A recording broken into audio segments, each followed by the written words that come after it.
Hey, welcome again, Journey Jones, Coach Jay, and we on day 4. That's right, day 4, week 1 on this 30-day journey called Mind Over Weight. 30-day with Coach Jay, and we're going to stimulate the mindset so we can make changes that we can continue to go forth in the things that we're seeking. That's right. So today we're talking about hidden habits. That's right, hidden habits. And what are hidden habits? These are those small automatic behaviors like grabbing a snack while scrolling, finishing the kids' plates, nightmare nibbling. That's right, nightmare nibbling.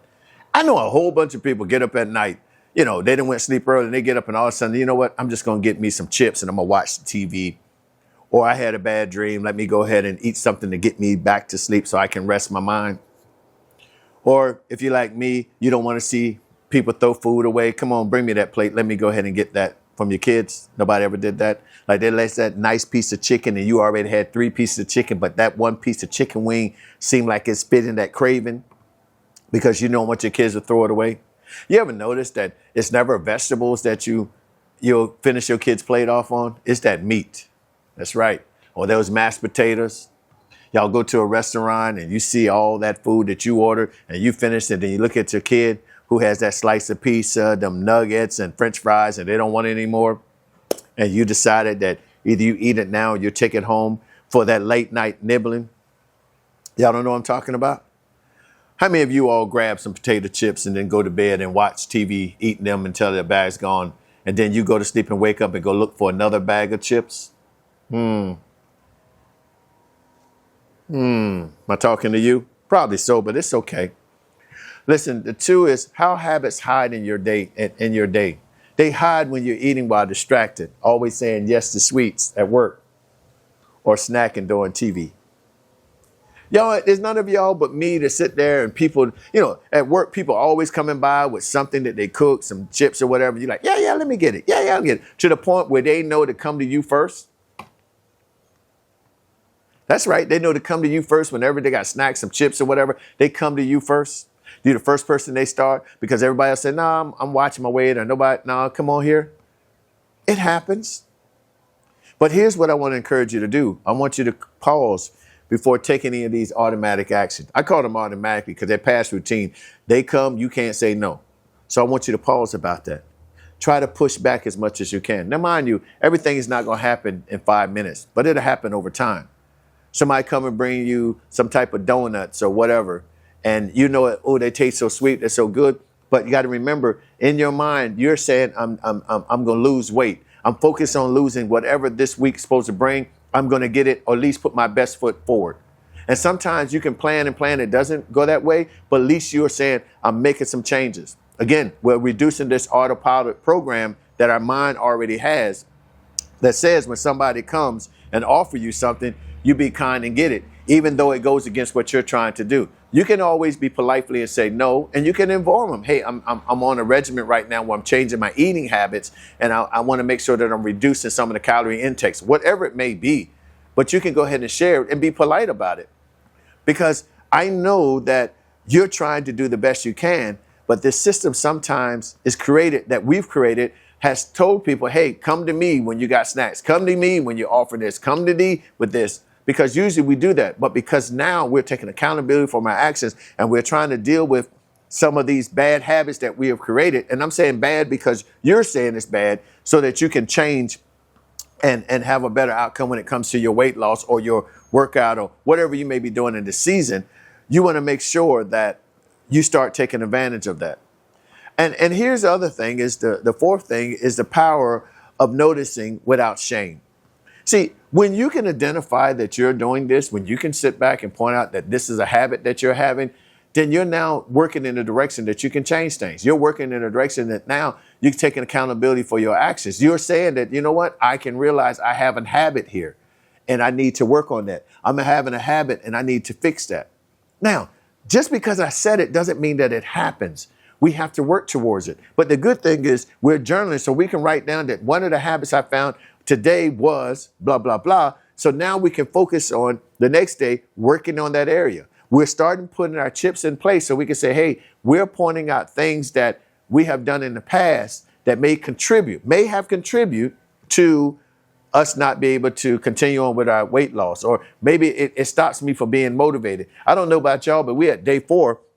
And some people give up because they realized that what they were looking in the first 3 days, that it didn't happen.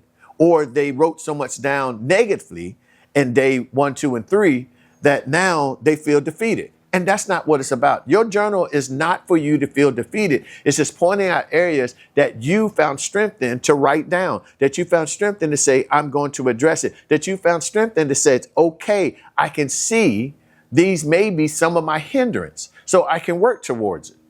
Again, if you need accountability coach, you can always reach out to me at james@onemovementllc.com. And I'll be more than happy to hold your hand, and we can talk through the process, and we can be encouraged, and you can be strengthened. But if not, there's people around you that can support you, especially if you have people that are positive and they know that you're trying to do it for whatever reason it is. And if it's just because, that's okay. You don't always have a reason to lose weight or work out or whatever. For other people, it's just a count to you. And that's another problem. Sometimes we are so happy to try to get other people on board to try to give us the support. And the only reason we're doing it is to win them over, when in actuality, we should be doing it to win ourselves over. Does that make sense? If it don't, we'll work with it. And the last thing is that we need to have an action step. Track one habit today, only one. See, the problem that you do, you get overwhelmed. You write down all these 50 things. Let's just focus on one and let's get that right. If my habit for the day is late night eating or snacking, today I want to reduce that. I'm going to say, all right, I used to have 4 bags of chips that I used to eat throughout the week. I'm only going to buy 1.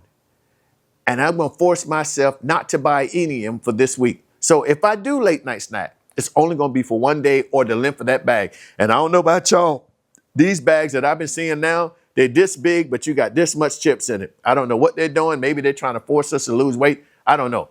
But we're going to work with that. We're going to get that 1 bag. If that's your habit of late night eating or snacking, we're going to get 1 bag instead of we get 5 for the week. We're going to get 1, and we're going to make ourselves work with that bag. So we can put it in the smaller bags if we want to do it for the whole week.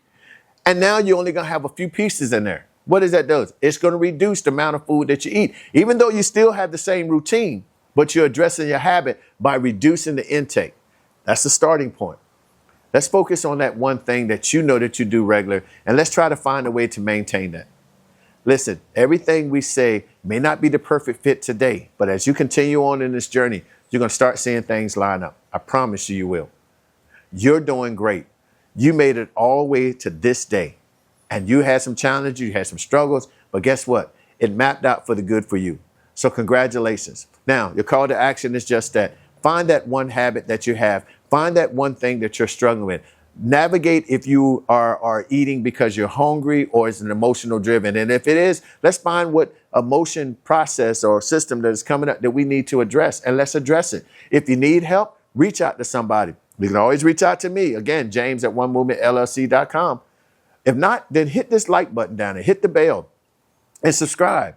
That way you could be notified when we have new podcasts coming up. And now that we're doing this 30 days, right, mind over weight, and it's day 4, we're going to have more to come. So you want to be alert when these come up there. And I'm hoping you're enjoying it. You can always drop a comment down at the end and let me know some of the things that you have achieved and some goals, some things you still struggle, because I'd be more than happy to talk to you about it. I mean, we can't talk about everything here, but maybe I can sit there and respond to some of the things that you're offering. Yeah, mosquitoes are bad out here in South Florida this week, but I'm going to get through this.